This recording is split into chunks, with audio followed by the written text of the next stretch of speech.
هما هينزلوا المكافأة مع المرتب ولا متعرفش؟ يعني شكلهم هينزلوا المرتب بس؟ متعرفش. لا المرتب لسه.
Good morning, ladies and gentlemen.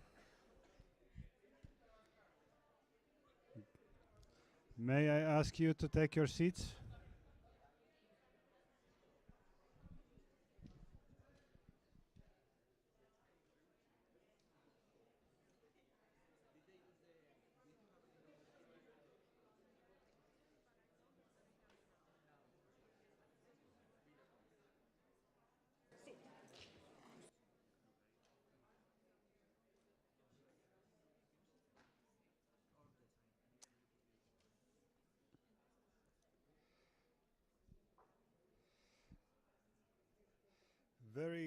Very good morning, ladies and gentlemen, distinguished participants of 12th edition of Internet Governance Forum here in Geneva. My name is Jānis Karkliņš. I am ambassador and permanent representative of Latvia to United Nations organization here in Geneva, and I have the privilege to be the co-moderator of this NRI session on rights in digital world, together with Ms.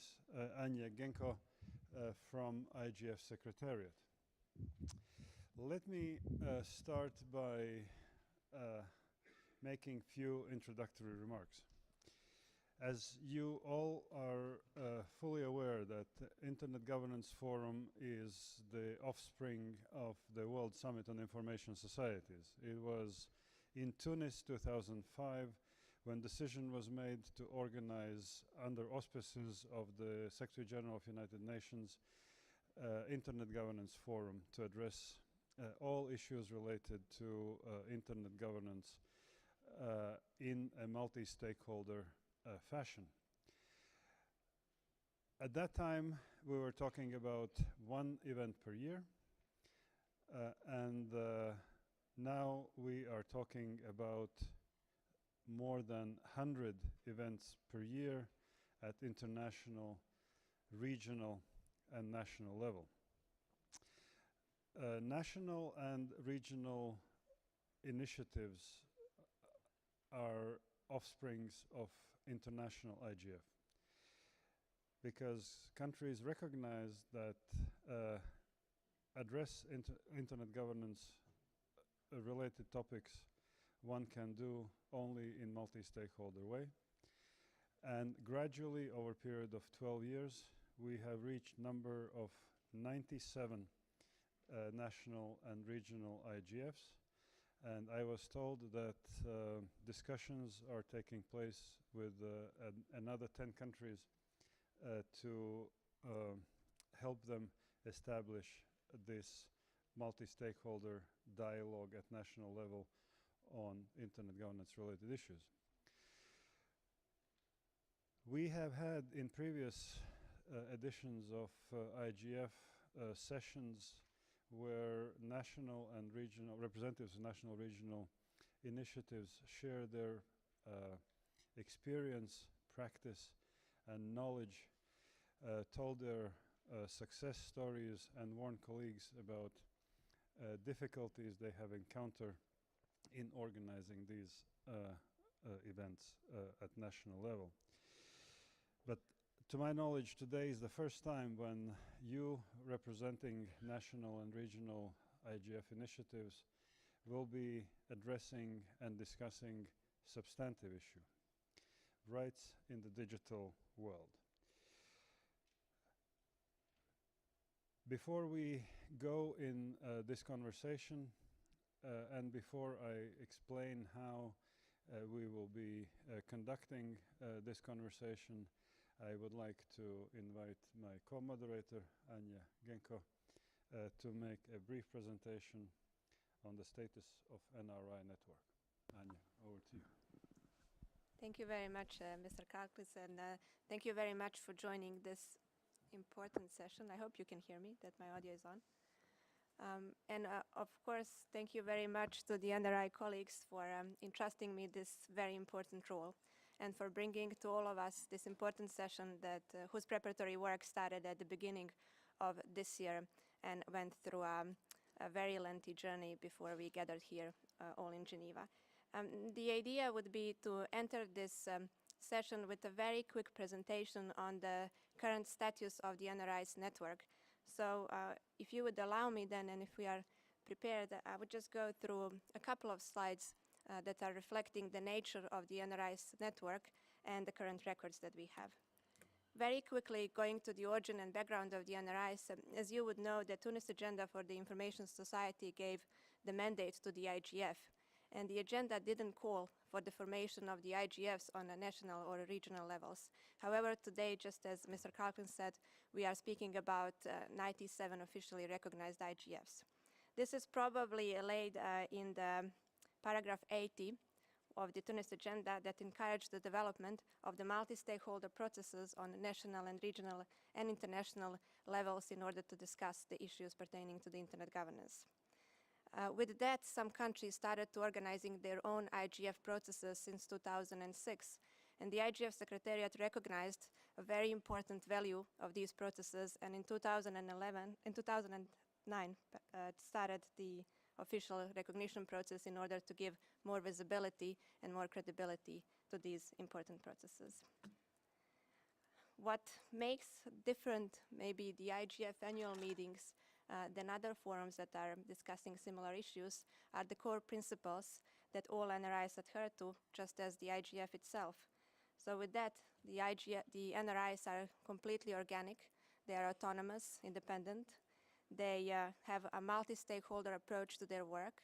They're bottom-up, open, transparent, fully inclusive of all views, and of course, they are of non-commercial nature. The core principles of the NRIs are reflected in a unique document that is a product of the collaborative work of last year's recognized NRIs, and that we call the NRIs Toolkit. One important segment of the NRIs network is the engagement of youth into the IGF processes. The IGF Secretariat, along with NRI colleagues, is working hard on trying to give more visibility to the great work that is happening on youth engagement in many countries and regions, but also on a global level. And so far, we have produced one publication that reflects the youth engagement at the IGF.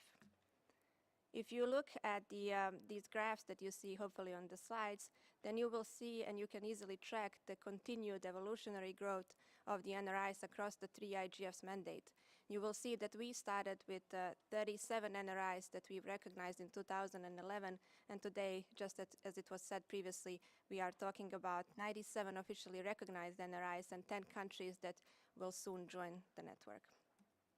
This will be the overall breakdown. As you see, 71 countries has a national IGF process established, 17 regions have processes established. We have youth IGFs present in 9 different communities, and hopefully 10 more national IGFs will be joining us very soon.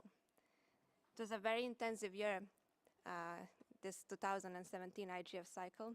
We had more than 60 NRI events organized, and as you can see, the biggest concentration was in November. If we could go just to the next slide, please. To the next one. Yes. So more than 60 national, regional, and youth annual meetings were organized in this year. If we go to the next slide, then we can see the geographical coverage of the NRIs, and as you can see, there is a very good balance when it comes about the spread of the NRIs across countries and regions. The NRIs are very important partners to the global IGF, and with that, we are all trying to have the NRIs better integrated into the IGF annual meeting. That integration is reflected by the 8 collaborative sessions that more than 30 different NRIs organized on different subjects for this year's IGF. Of course, this main session is also one of the most important outcomes of that collaboration that exists between the IGF and between the NRIs. The NRIs booth at the IGF Village is a place where you can meet all the NRIs, exchange experiences, and learn maybe how you can improve your own processes or join one of the existing processes. I hope that tomorrow you will join us on a very important work meeting that we call the NRIs coordination session. That is the session that brings together face-to-face in one room all the NRIs, colleagues from the UNDESA, the MAG chair, and also the team of the IGF Secretariat. The main aim of that coordination session is actually to discuss what has been done in 2017 and what needs to be done in the next years for improving the overall collaboration and the IGF itself. As I said at the beginning, we're very much passionate about the youth engagement in the IGF.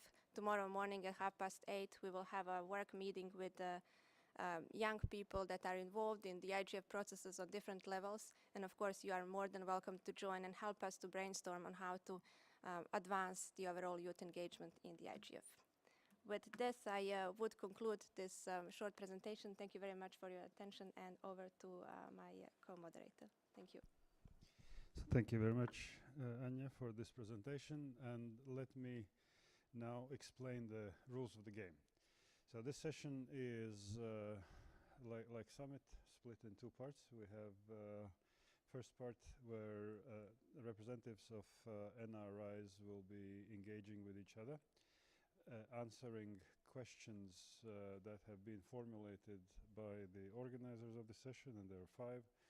And in the afternoon, starting from 3 to 4, we will open the floor for any other participant wishing to engage either on 5 questions or interact with representatives of NRI. So questions that we will be addressing one by one, probably 14 minutes each, are the following. How do the NRI community understand the rights in digital world? That's question number 1. 2, from the perspective of NRI, what are our rights in the digital world, and do you see the access as one of those?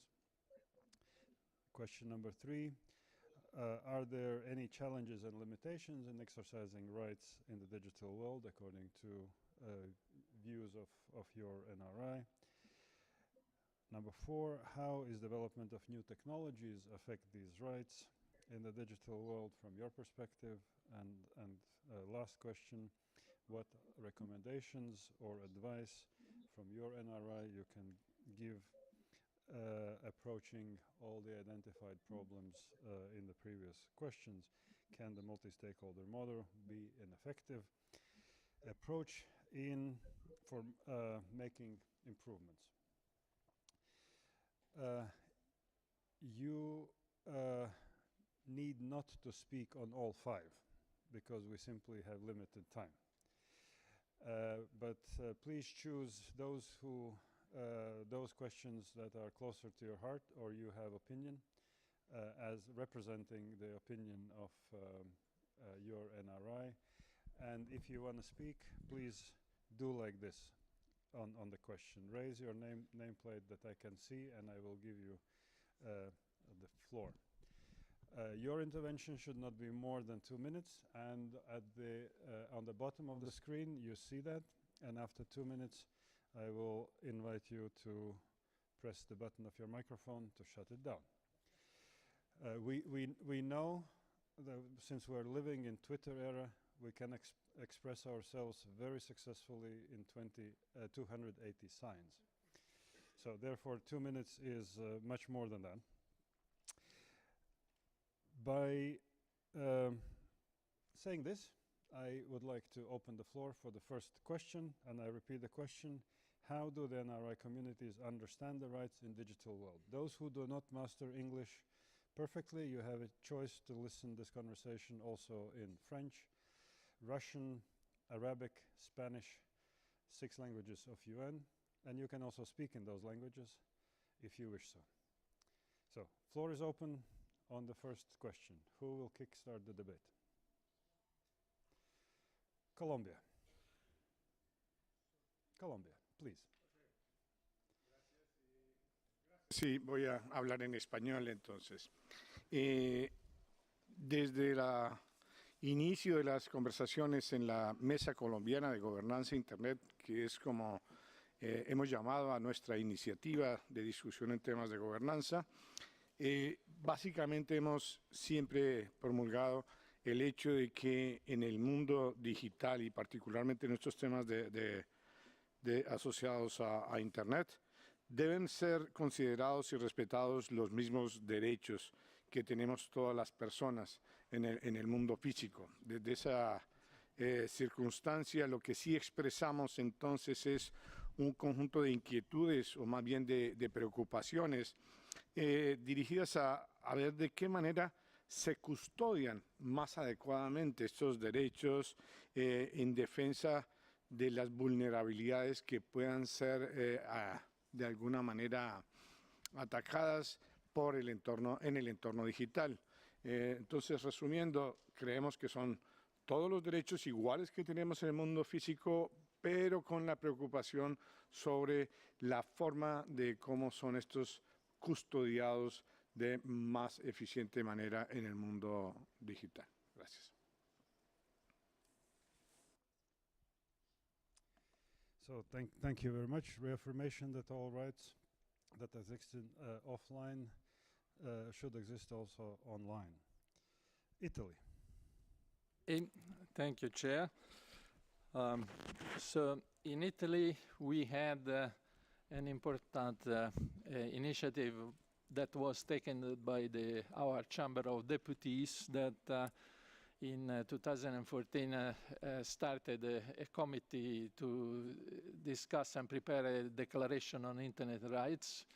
And connected to this, we had the IGF Italy in the year 14 and the year 15 at the Chamber of Deputies, and this was then concluded with an approval of the Parliament about this declaration. And IGF Italy has been always very well engaged in discussing internet rights. Thank you. So thank you very much. That started in 2006 with the first IGF meeting in Greece. And we have at least one country where internet rights are adopted by the Parliament. Brazil, please.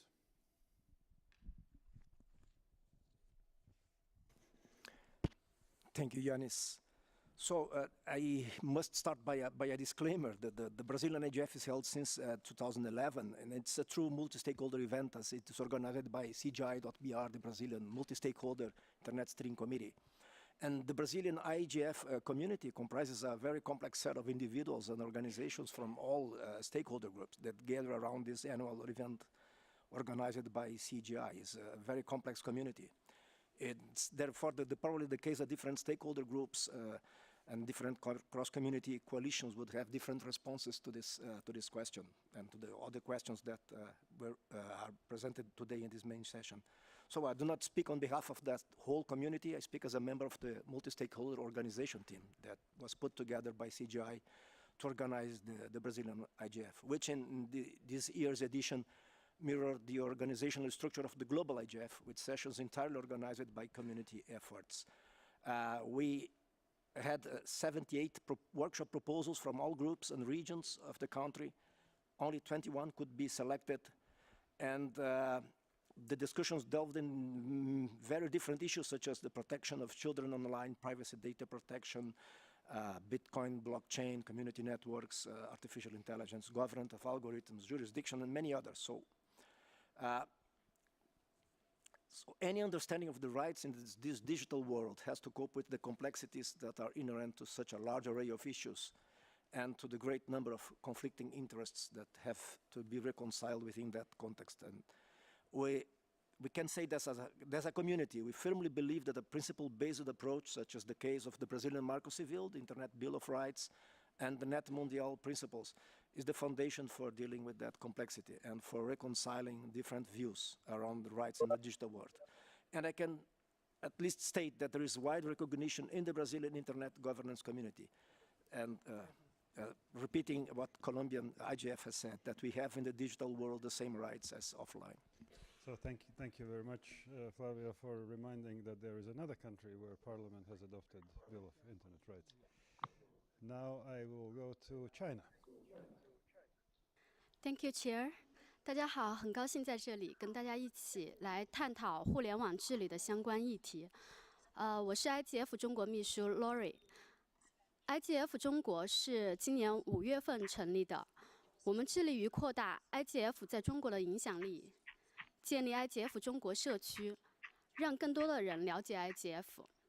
同时我们也搭建一个桥梁，让世界了解中国，把中国经验带到国际社会。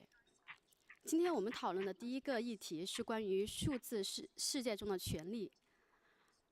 我想谈一下为什么我们觉得这个问题重要，甚至这是我们讨论其他所有问题的基础。当我们讨论权利的时候，我们首先要明确的是，对权利可能存在不同的理解，也会有不同的判定标准。因此，相关的讨论不一定会形成一个唯一的对权利的认识。其次，我们要认识到权利的主体、个人、社群或者是民族国家。当我们以不同的身份来考虑这个问题的时候，会有不同的利益诉求，这是现实存在的。对于不同主体在数字世界中的权利，我们认为，联合国推动的人类可持续发展应该成为一个最广泛接受的共识。发展是人类社会最朴实的需求。任何一种发展模式，最终应该落实到人的生活和福祉的提升。我们基于是否有利于个人、社群以及国家的发展，来做出审慎的判断，提供一个开放的探讨的空间，让不同的利益主体都参与进来。截止今年6月份，中国的网民规模已经达到7.51亿，占全球网民总数的1/5。中国已经成为一个互联网大国，在移动支付和数字经济方面，中国取得的成就能够成为其他国家发展的一种借鉴和参考。这是中国为全球互联网的普及发展所做出的贡献。从影响个体生活的层面来看，移动支付的普及和便利，让中国人民的手机比钱包更重要了。中国的数字化发展取得今天的成绩是不容易的。我们愿意搭建一个沟通不同利益主体的平台，在推动中国的数字化过程中，和国际社会一起来分享中国的经验。谢谢。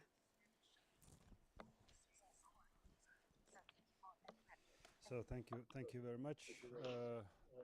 What to retain is a statement that rights may be interpreted in different way, and is I don't really agree with that.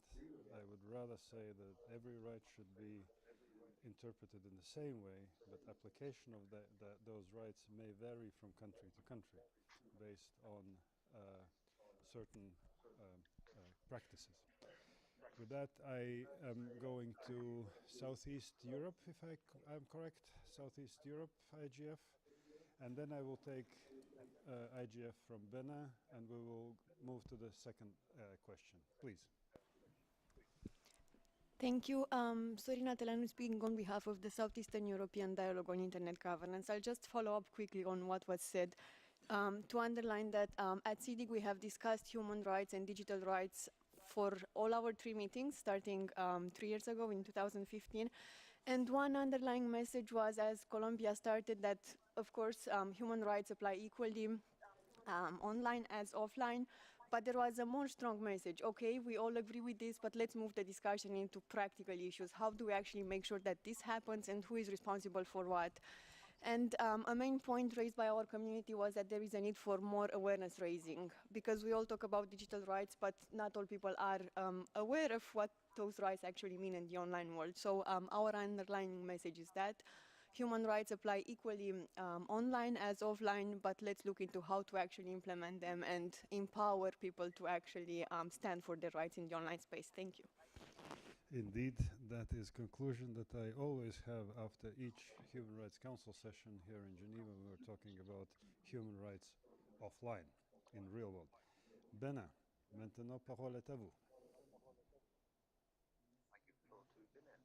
Microphone, s'il vous plaît. C'est bon? Merci beaucoup, Monsieur le Président.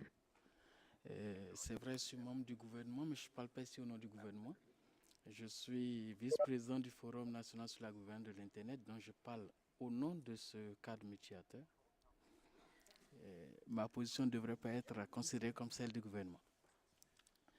Dans le monde numérique actuel, les enjeux sont énormes.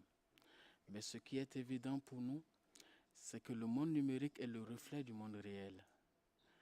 Les législations sont régulièrement mises en place pour baliser les comportements du monde réel dans le monde numérique.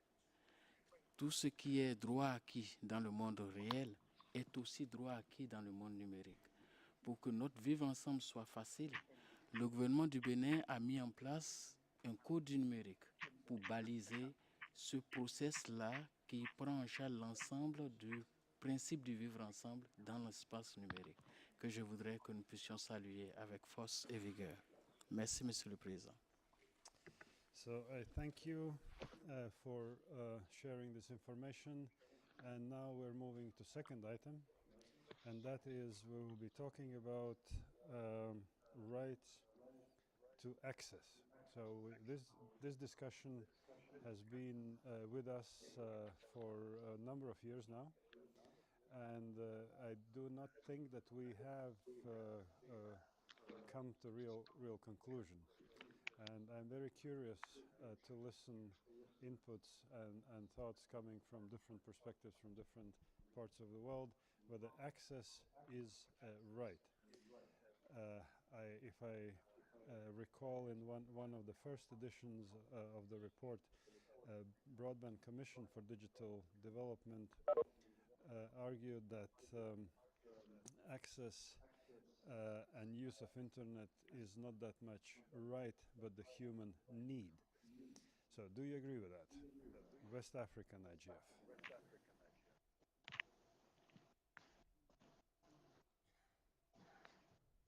Thank you very much. In West Africa, my name is Mary Uduma for the records, and I coordinate the West African IGF. In West Africa, we have about 15 countries, and we have been holding an IGF. We held the 9th IGF, and one of the things that stood out for us in 2017 was this question of internet shutdown, and we considered it as against access, and we should have right to the internet. And why are we experiencing internet shutdown mostly in West Africa, in Togo, in Gambia? What is it, on political reasons and the rest of them? So we are saying that access is a right to every person, and when there's a shutdown, it could affect the health, it could affect economy. I mean, it's expensive to shut down the internet, so it is a right. So we adopted, in West Africa, we adopted the Declaration of Internet Rights and Freedom of 2016 by the African Union. We adopted it wholeheartedly, and we also adopted permanent availability of the internet policy for all government in West Africa. Thank you. So thank you very much for this affirmation. Afghanistan.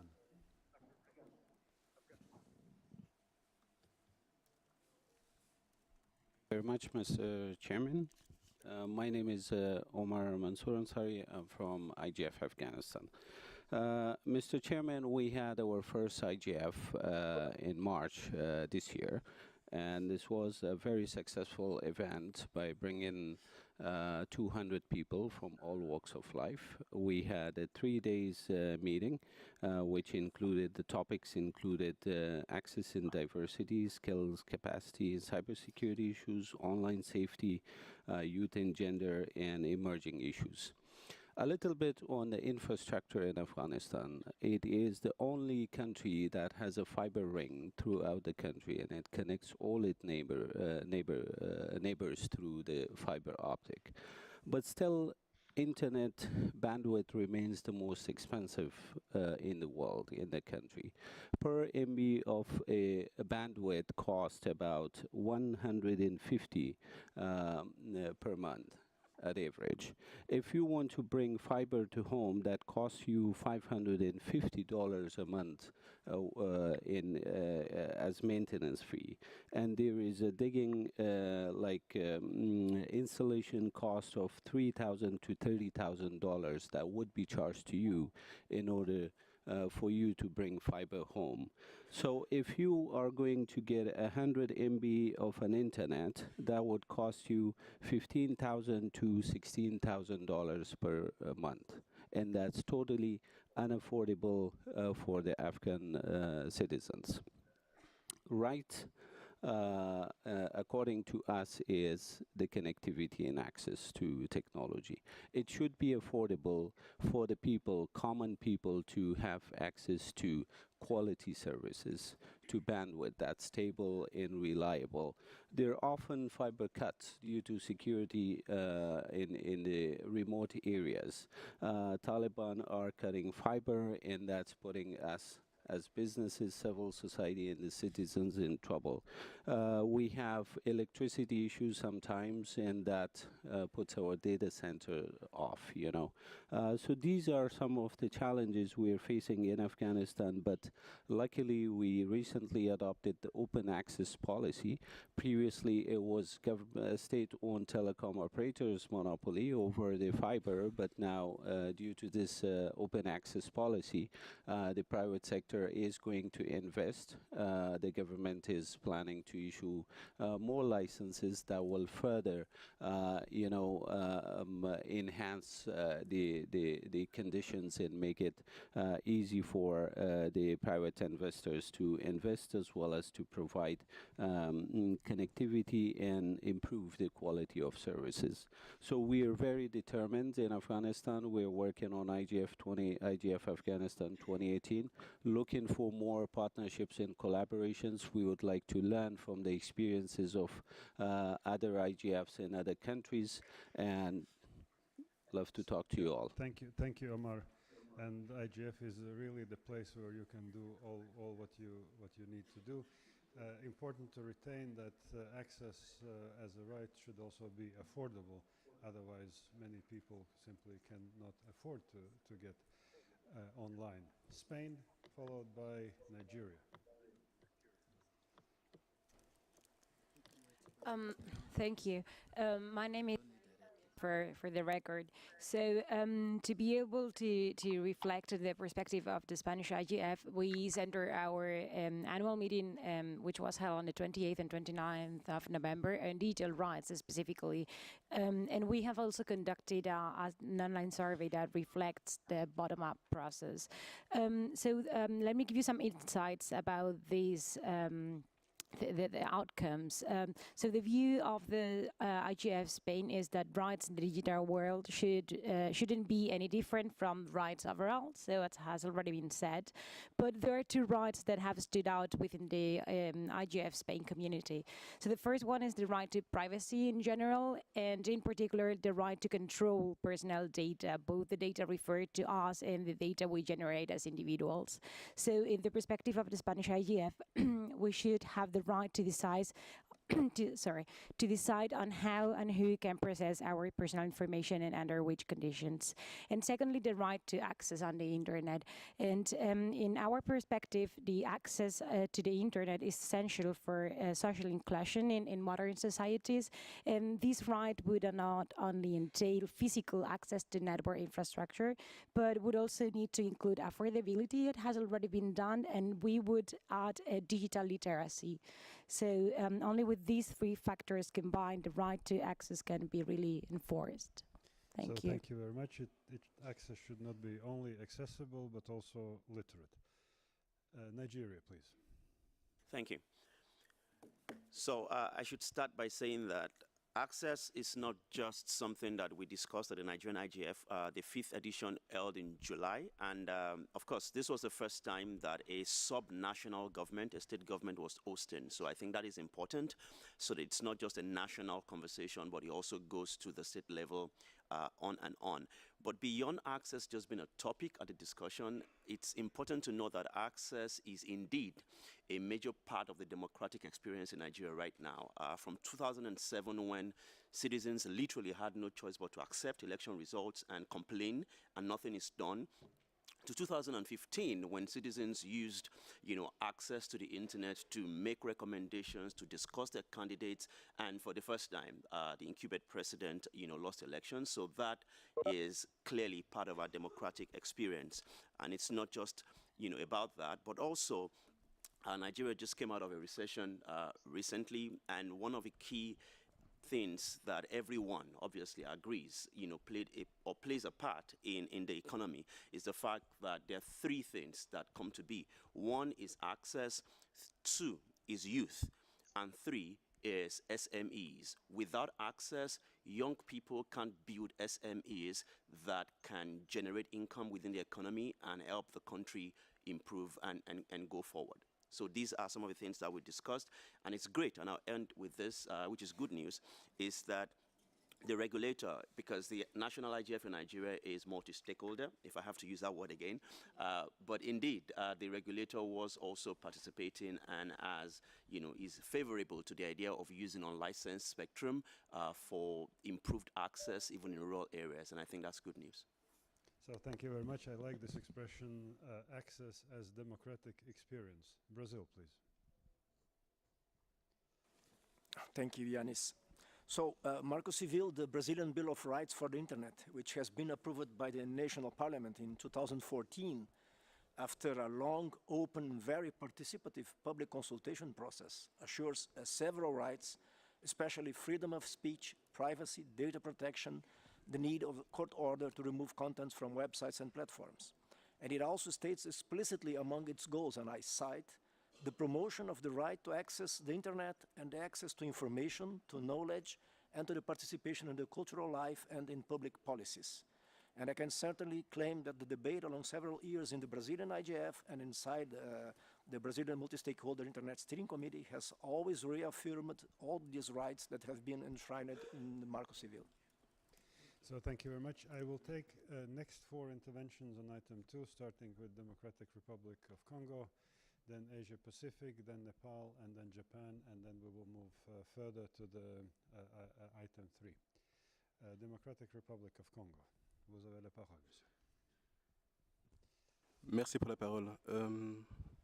Nous sommes, je pense, le plus jeune IGF actuellement, parce qu'il y a 10 jours, nous avons pu organiser la première édition du IGF DR Congo. Nous en sommes très fiers parce que le gouvernement a compris l'intérêt d'une telle plateforme au Congo. Effectivement, depuis 2009, nous avons entamé les démarches pour la mise en place de cette plateforme. Nous avons réussi à acquérir la reconnaissance du gouvernement en 2016, commencer nos activités, et c'est seulement en 2017 que nous avons pu voir cette édition. Parce qu'il y a eu plusieurs changements au niveau gouvernemental. Au niveau des problématiques qui relèvent de nos consommateurs, il y a le droit à l'information et l'accès à Internet. Effectivement, nous avons connu quelques coupures au niveau d'Internet en 2016 et en 2017. Au niveau de l'accès à Internet, les coûts restent quand même assez onéreux.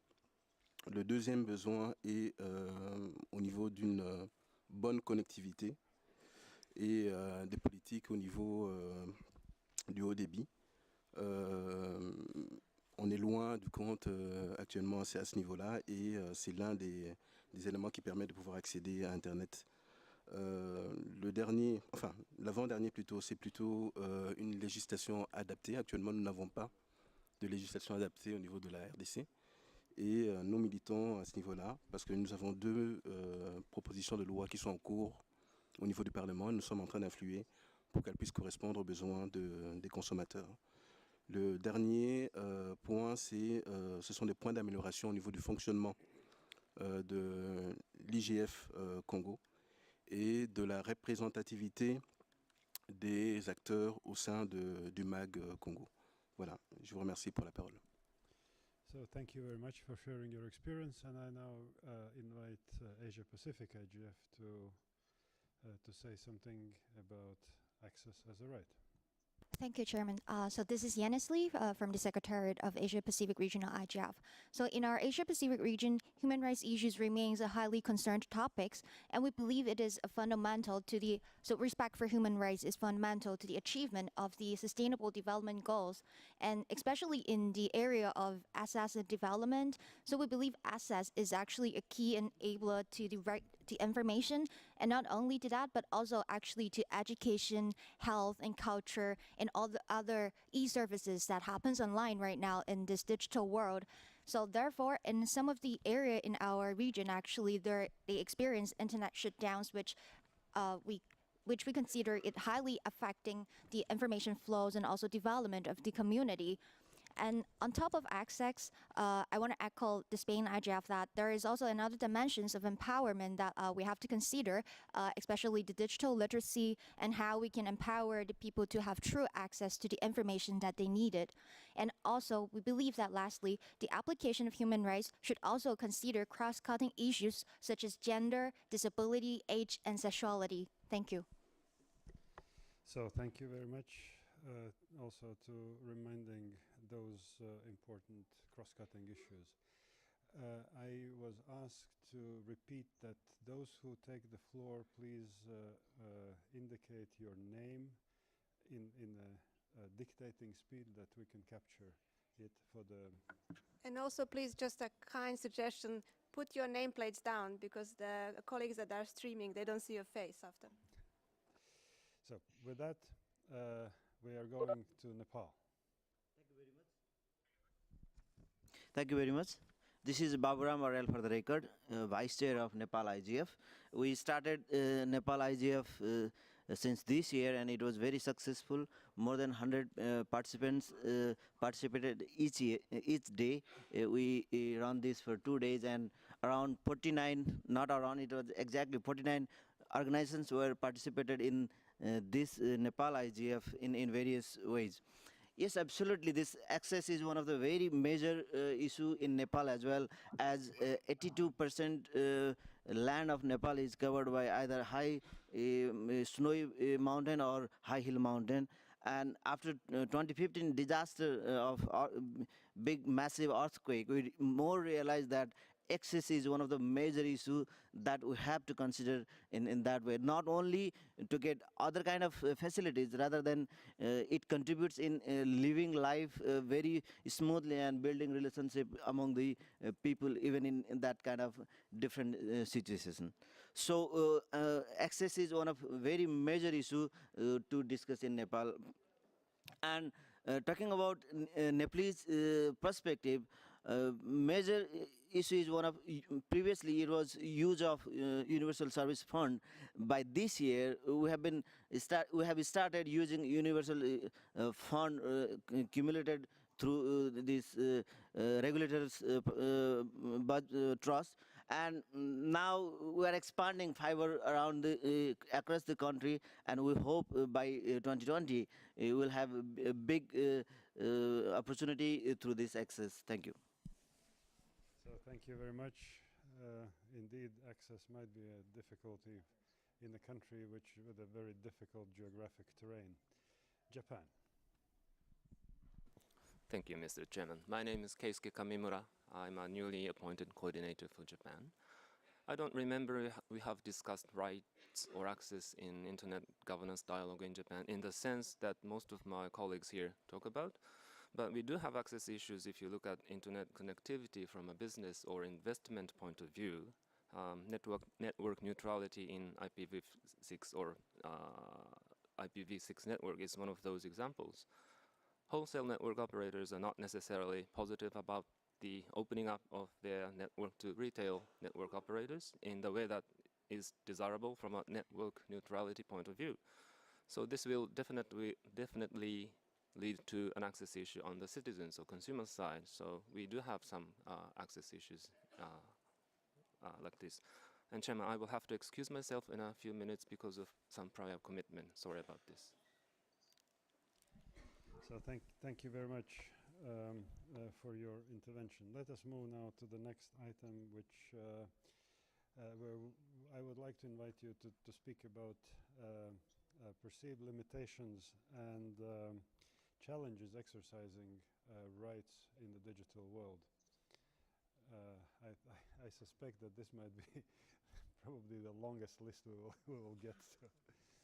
So let me start by inviting Sri Lankan IGF to take the floor. Hello, I'm Maheshwara from Sri Lanka, coordinator IGF Sri Lanka. First of all, Sri Lanka had 2 national IGFs in last 2 years.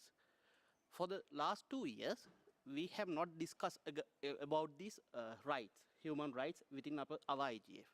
But after the IGF, there were some concerns of persons, activists.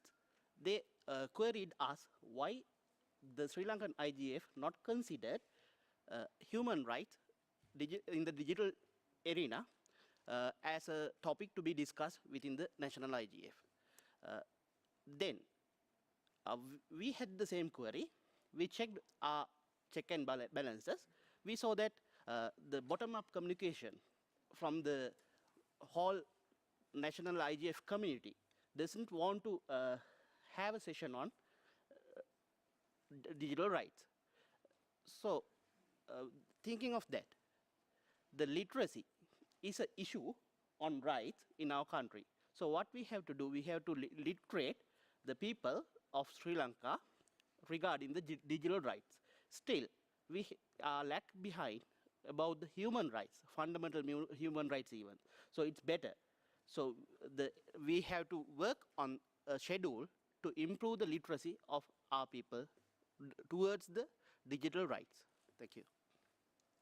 So thank you very much. Literacy as impediment or challenge to exercise rights in a digital world. Look, I suspected that there will be many flags up, and I beg you not to put flags up anymore. So then I will take all those who have flags up, including Armenia and North Africa. Are we in agreement? Okay, Eurodig.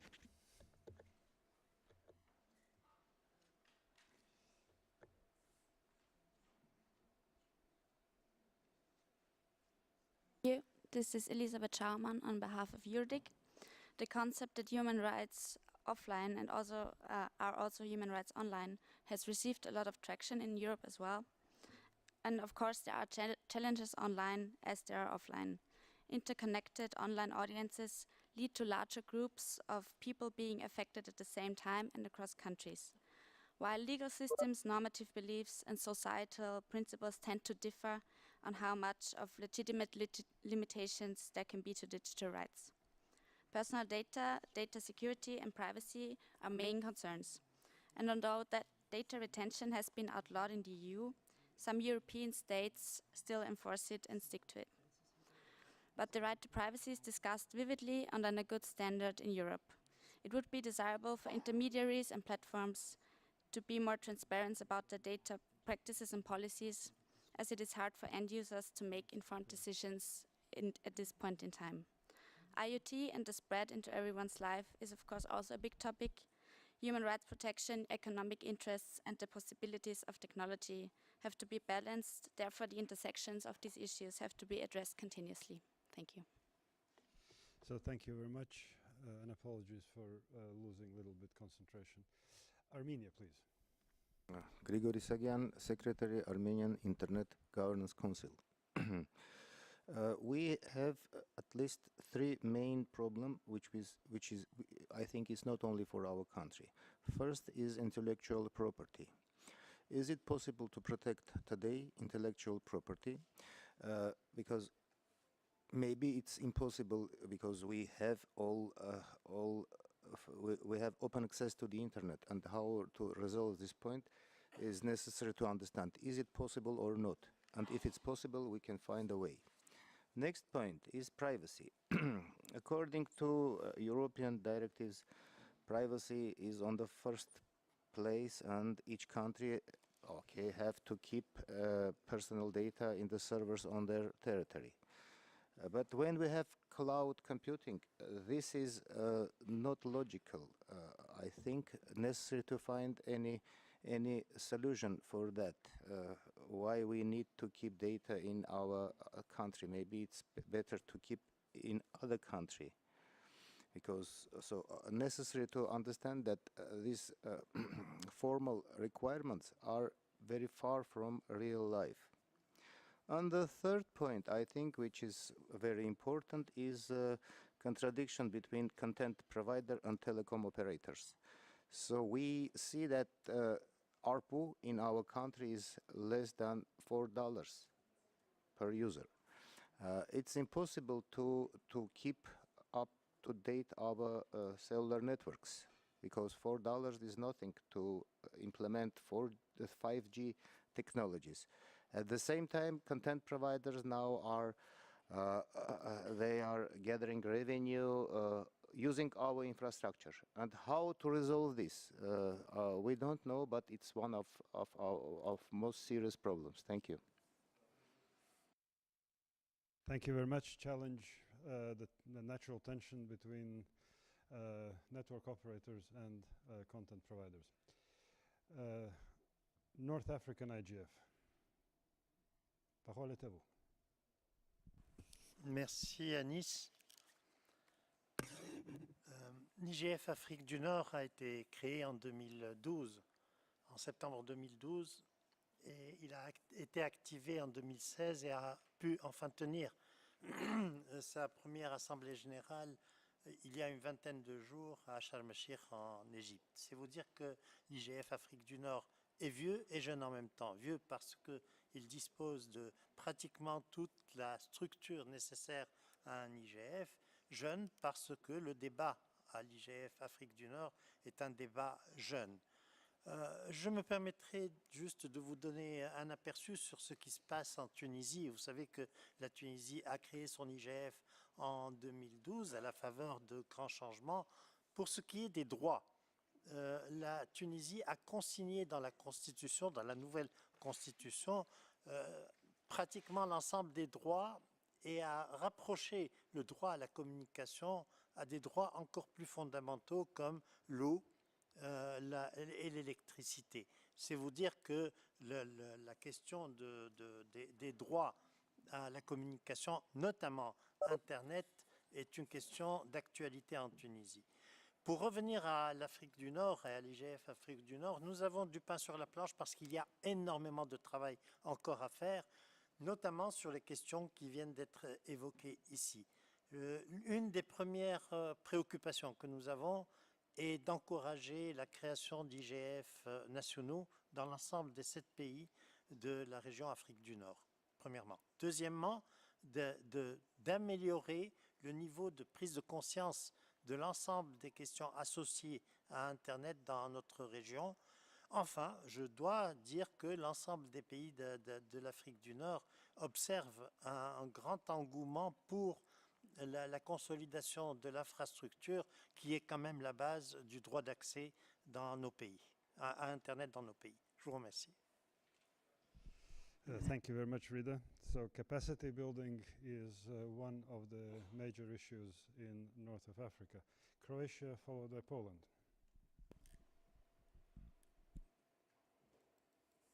Thank you, Chair. My name is Natasha Glavor. I'm a coordinator from Croatia IGF. Our IGF is active for 3 years now, and from the previous IGF meetings we had human rights present as in the agenda in various fields, mostly children's safety online and open data. So I'll tell something from that perspective. So we find that lack of digital literacy and media literacy is a huge challenge in Croatia. Many children finishing schools today are not prepared for dealing with the cyberspace threats. Also, although we have an e-citizens project which enable services from public administration to be accessible online, unfortunately very few citizens use those kind of services. Just 9.3% of Croatian citizens are e-citizens.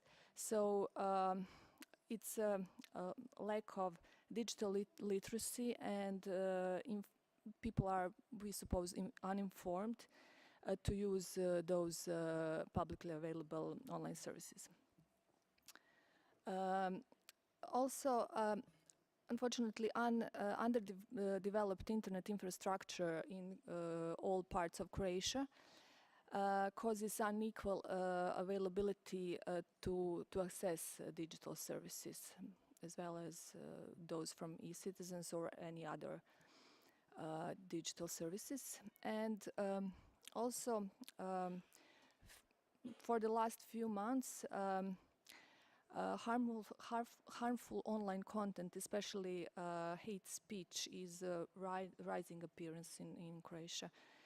So it's mainly based on different political affiliations and ideological differences, where supporters of one ideology sending serious threats towards politicians, journalists, or other public persons that they believe are supporters of other ideology.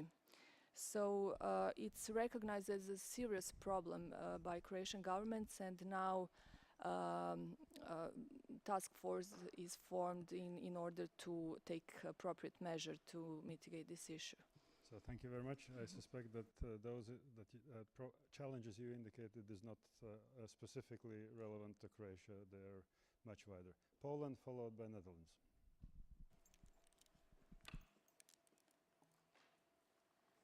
This is Joanna Malczewska from the Polish IGF speaking. We have been organizing IGF meetings since last year, so this year we conducted our second IGF forum.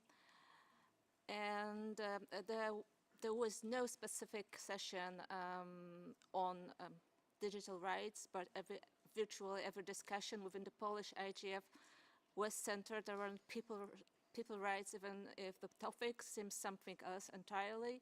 If we discuss digital economy or e-commerce or cybersecurity, the most basic layer of the discussion was always about rights and values that corresponds with different online activities. And there is the universal agreement with our community that new technologies can change how we execute our rights and can make it more difficult, but the real source of the challenges is not the technology itself, but always the human nature and humans that stand behind it. And we will probably be able to solve the technical problems, but keeping the high standards. And in fact, guaranteeing the same rights online and offline can be challenging. And if the real source of the problems is a conflict between different values and different rights, there was the one overarching theme in many discussions within the Polish IGF, and it was surprisingly ethics. So as the technology progresses and there are new conflicts arising and the existing ones are escalating, we have the responsibility to talk with each other, and this is our responsibility as participants in the multi-stakeholder model and as the supporters of the model to try to reconcile the different values and therefore solve the problems that seem technical but are in fact ethical in its deepest nature. Thank you. So thank you very much. Netherlands followed by Panama. Netherlands, please. Thank you, moderator. My name is Lisa Vermeer. I'm responsible for Internet and Human Rights as the Dutch Ministry of Foreign Affairs. I'm very glad and honored to be here to represent the Dutch NL IGF community. It's a very lively community. Human rights are very much on the table of this community during our Dutch IGF event in September. One of the many, I would say, concerns in the Netherlands is the role of the private sector and the extent to which they experience and take responsibility for their role in advancing human rights online. I'm happy to stress, therefore, one of the projects that has been supported by the IGF community in the Netherlands. The private sector is very much engaged in the Dutch IGF community, both the social media as technical community. One of the organizations in the technical sector has embarked on quite an exciting journey. SIDN, who is managing .nl in the Netherlands, has teamed up with civil society organization Article 19 and the Danish Institute for Human Rights to assess a business and human rights impact assessment. So they developed an assessment scheme ranging from freedom of expression and privacy, but also workers' rights, anti-harassment policies, so a very broad scheme to assess human rights impact of the work of the SIDN. This project is, I think, unique in the world for a registry to embark upon, and they will be presenting their results later this IGF, tomorrow at a session. The IGF community, both the global and the Dutch one, have been catalyzing for this project. They have been following up on all the events, and therefore I wanted to stress this project that is a cooperation between both technical and government, and I would say government, sorry, civil society organization and the IGF Secretariat. Thank you. So thank you very much for sharing these insights. Now Panama, followed by Uganda.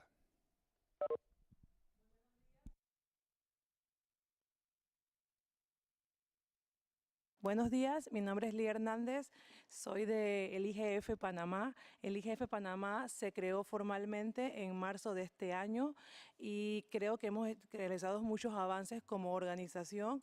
Yo represento a la sociedad civil, pero lo que voy a mencionar en la mañana de hoy es el consenso y lo que hemos venido trabajando desde el mes de marzo. En el mes de marzo nos constituimos formalmente, pero en el mes de abril realizamos una especie de mesa del diálogo de gobernanza de Internet para poder definir aquellos temas que eran necesarios en nuestro país, para posteriormente, en el mes de agosto, en Panamá se celebró el Foro Regional para Latinoamérica y el Caribe de Gobernanza de Internet, que esto para nosotros fue muy importante, ya que de ser un país que estaba muy ausente en este tipo de diálogos, pudimos progresar y albergar a todos los hermanos latinoamericanos en la ciudad de Panamá.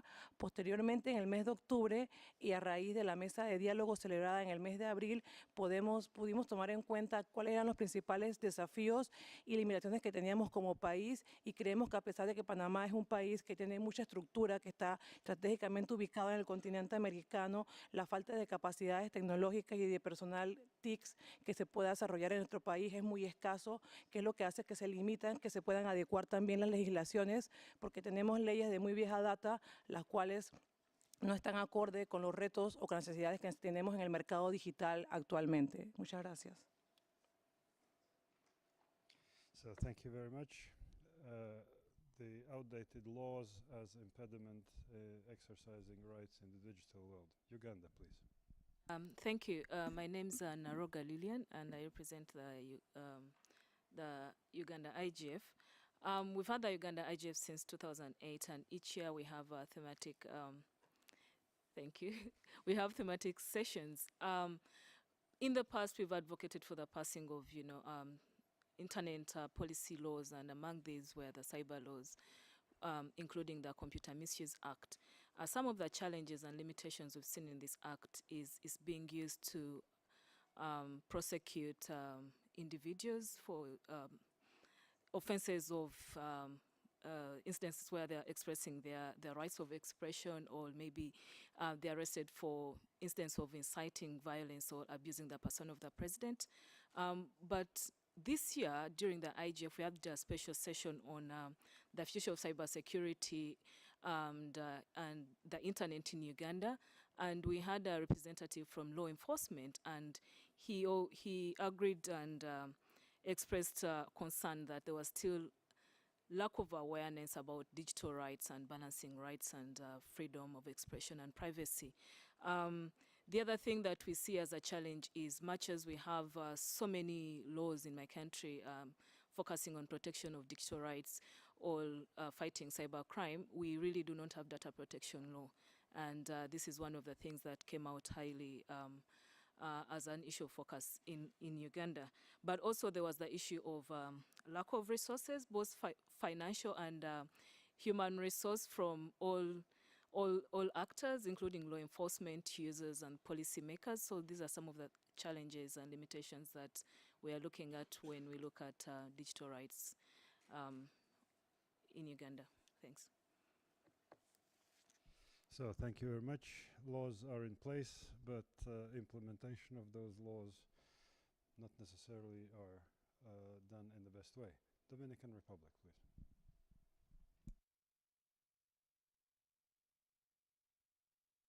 Good morning, everyone. My name is Federica. I'm from Dominican Republic, and I will talk about our experience.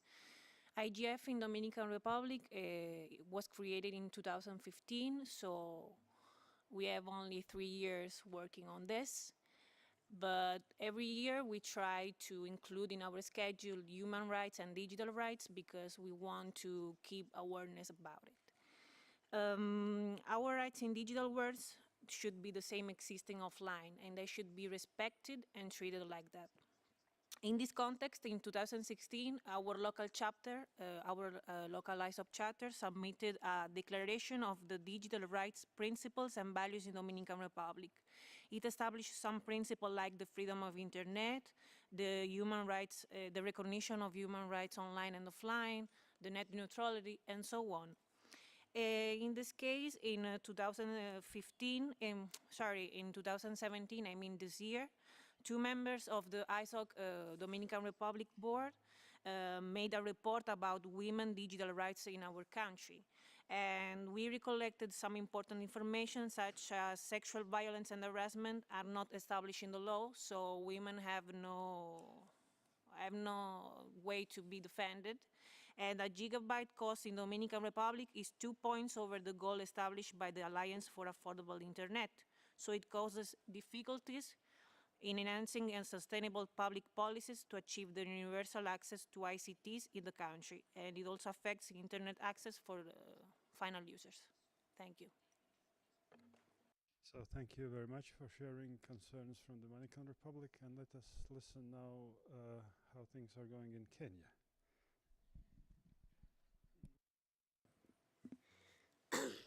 Hello everyone, my name is Grace Githaiga. I am here representing the Kenya IGF. The Kenya IGF, the 10th Kenya IGF was held in July this year. It's usually a multi-stakeholder grouping of organizations that come together to organize, and it's convened by the Kenya ICT Action Network. This week, to celebrate the 10 years, we held a Kenya IGF week that we conducted a Kenya School of Internet Governance for 3 days. Then we had a Youth IGF for 1 day. And we had a thought leaders meeting to discuss internet shutdowns on 1 day. And all this culminated into the Kenya IGF 2010, where, among others, we launched an internet policy brief on internet shutdowns. Some of the challenges that were discussed and that have continued to be discussed, one is the issue of surveillance, in particular during instances of high political agitation, where there's suspicion from different quarters and the citizens are concerned that they might be surveilled. The other thing is that there's also insecurity, and this again is an issue of surveillance. As a result of terrorism, you know, we are in a country that has continued to experience terrorism and Al-Shabaab attacks. The other concern that has continued, and it was very much in the Kenya IGF, was that there's a lack of data protection in the country, and this was a fear that was expressed as a result of Kenya going through a general election, and the fact that citizens were told that their data was stored in Europe. So there was a concern that that data can be used in any way without any protection, and therefore the need to have a Data Protection Act. So thank you very much. Suspicions on surveillance and data protection as challenges identified by Kenyan IGF. Before going to Asia Pacific and Italy, we will listen youth representatives, and we'll start with the youth representative from Turkey. Thank you. My name is Susanya Herring, and I'm one of the coordinators of Youth IGF Turkey. Very shortly about our initiative, this was the 3rd year this year that we had it. It was at the end of November, and it was the most bottom-up and inclusive one with a travel fund that ensured participants from not from Istanbul was also able to come. We had different cities, different backgrounds. It was multi-stakeholder. But about the challenges and limitations, we did some surveys, and also during the discussions, our government was listed high on the list as a challenge in front of exercising digital rights, both in content blocks and surveillance, both official and unofficial surveillance, and also use of online violence by by trolls, and this was more felt by female users online. And also we discussed in length the increasing exclusion of people with disabilities because there are because the design of things does not keep them in mind. So there was raising awareness in that sense. And also self-censorship came to the forefront as another issue, again, due to surveillance and political climate. So these were the main challenges the youth of Turkey identified. Okay, thank you very much for sharing challenges identified in youth IGF in Turkey. And now let me invite Youth LAC IGF, please. Hi everyone. Hi everyone. My name is Ellison, and I'm here representing the Youth LAC IGF. The Youth LAC IGF is an initiative that has been working for 2 years in Latin America. In both years, we have a session about human rights and internet, and we have realized that digital divide, especially the lack of connection in rural communities back in our region, is one of the biggest limitations that society finds to exercise their rights in the digital world.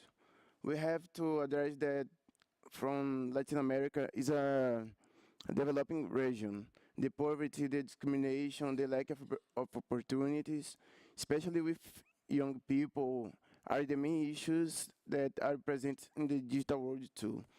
We are in 2017. There are more than 500 million of people in Latin America, and the connected ones are just 54.5%.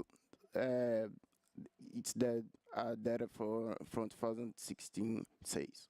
For the people connected, the internet is present in every moment in their lives, and it's a fundamental tool to exercise their rights, not only as a platform, but also a tool to enhance their capacity to fight for these ideals, defend their points of view, and etc.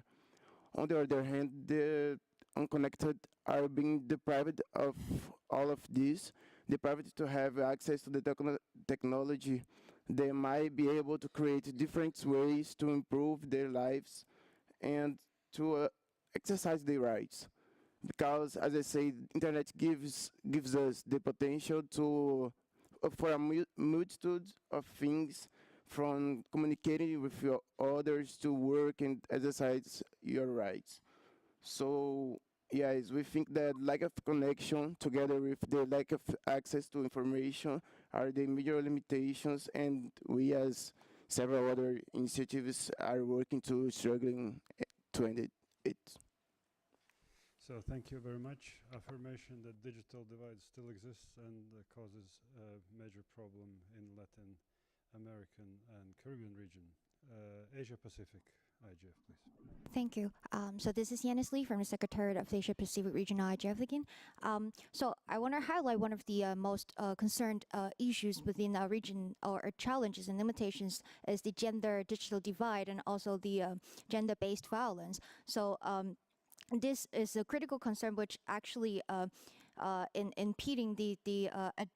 impeding us to address the disparity in internet access in our region, because actually the gender-based violence would limit the women's ability to take advantage of the opportunities of that ICTs can provide, and also the full realization of women's human rights. And oftentimes in some part of our region, there is not equal access between the different genders, and for example, within a family, if they distribute a family data plan, there might be a discrimination over the gender of over daughter instead of a boy. So these are some of the challenges that we observed in the region. And of course, there are also other persistent disparities, for example, in literacy, income, and also other barriers in the form of social and cultural norms that we observed in the region. Thank you. So thank you very much. And now Italian IGF. Okay, good morning to everybody. My name is Concertina Cassa. I'm here representing Italy IGF. The event was held in Bologna this year on the 20th and the 21st of November. It was a quite successful event, and it has been managed following the 5 principles of IGF and NRI toolkit. So it was open and transparent, inclusive, bottom-up, multi-stakeholder, and non-commercial event. So we set up an online participatory platform just to take all the comments from the community on the agenda.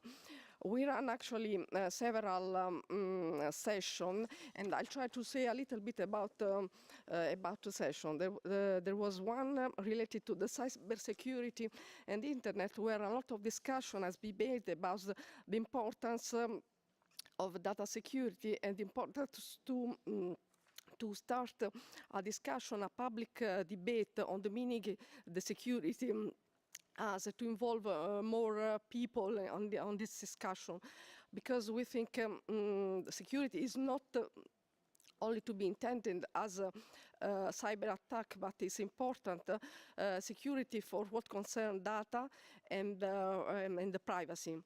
Then we shared the importance also to start a training project at school and the university to improve awareness about privacy and data protection.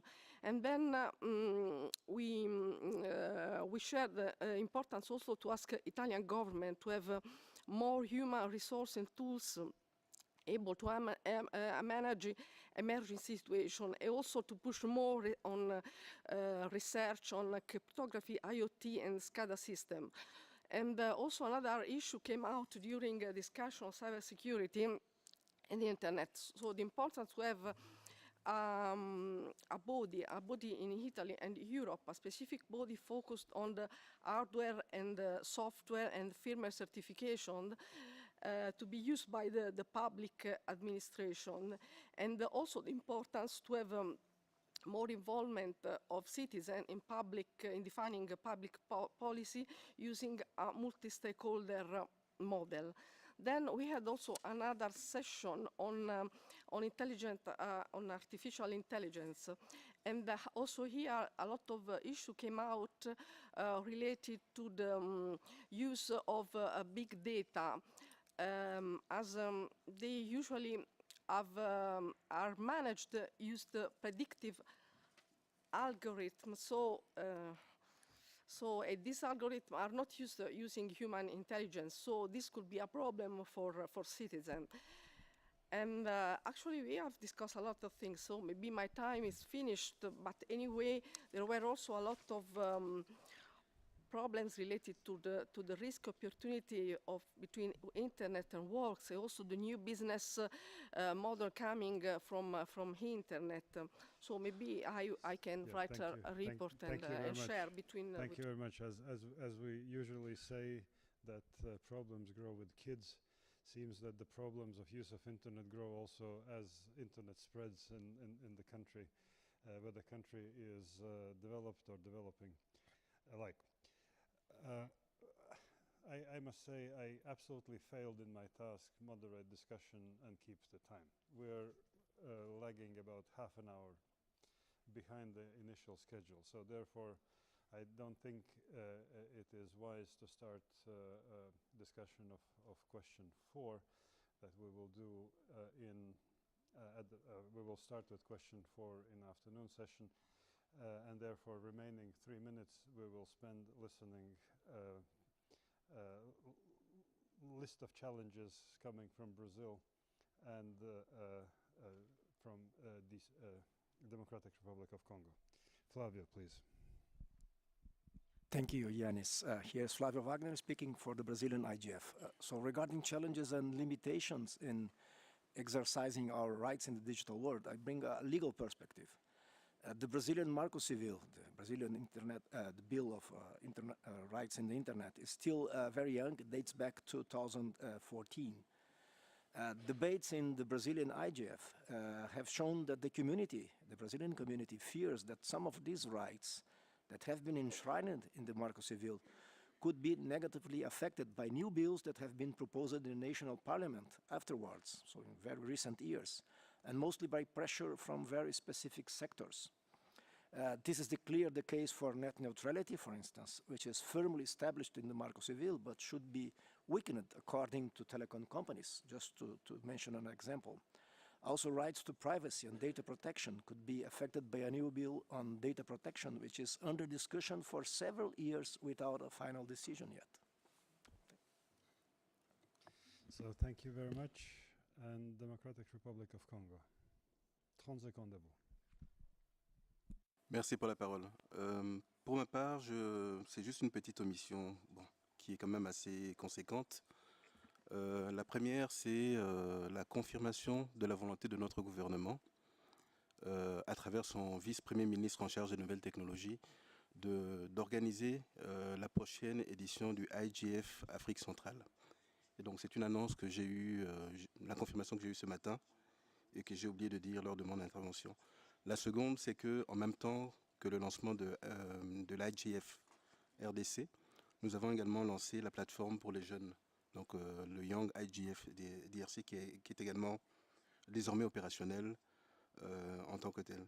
Le troisième point, c'est juste une petite observation, parce qu'on parle des prochains IGF qui doivent être installés.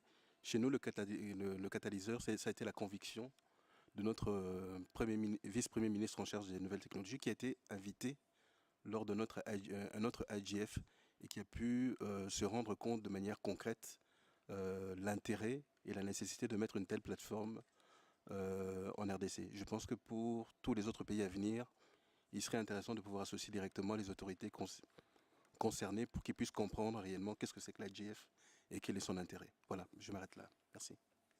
So thank you very much for sharing your experience, highly relevant, especially for those who are planning to start their IGF initiatives.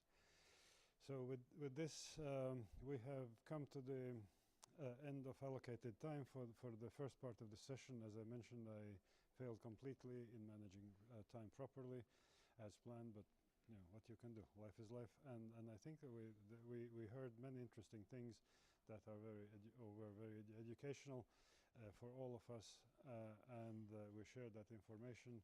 And now we have about 2 hours to digest what we heard in order to come back at 3 o'clock and to talk about question 4 and question 5. And after that we will engage also in dialogue with audience if there will be any questions or comments from those who haven't taken floor until then. So by saying this, I would like to thank all of you for active participation, and I invite you to be back in the room at 3 p.m. that we can maximize the time of 1 hour.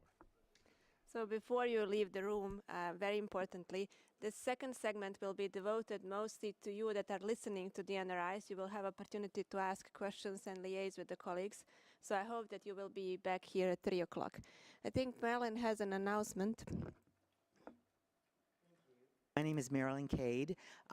Many of you know that I am the Chief Catalyst of IGF USA and part of the NRI network, and we have agreed in the NRI network among the coordinators that we will have a session just with the NRI coordinators or representatives from your NRI with UNESCO, and that will be from 2:30 until 2:55. And the discussion is between the UNESCO team and the NRI coordinators or people who are officially in their NRI. It's not that others can't be in the room, but the dialogue is going to be primarily pushed around discussion that we have been trying to develop to learn more about UNESCO's programs so that the NRIs themselves can take that into account in their future planning. Thanks. Marilyn, in this room, right? In this room. In this room.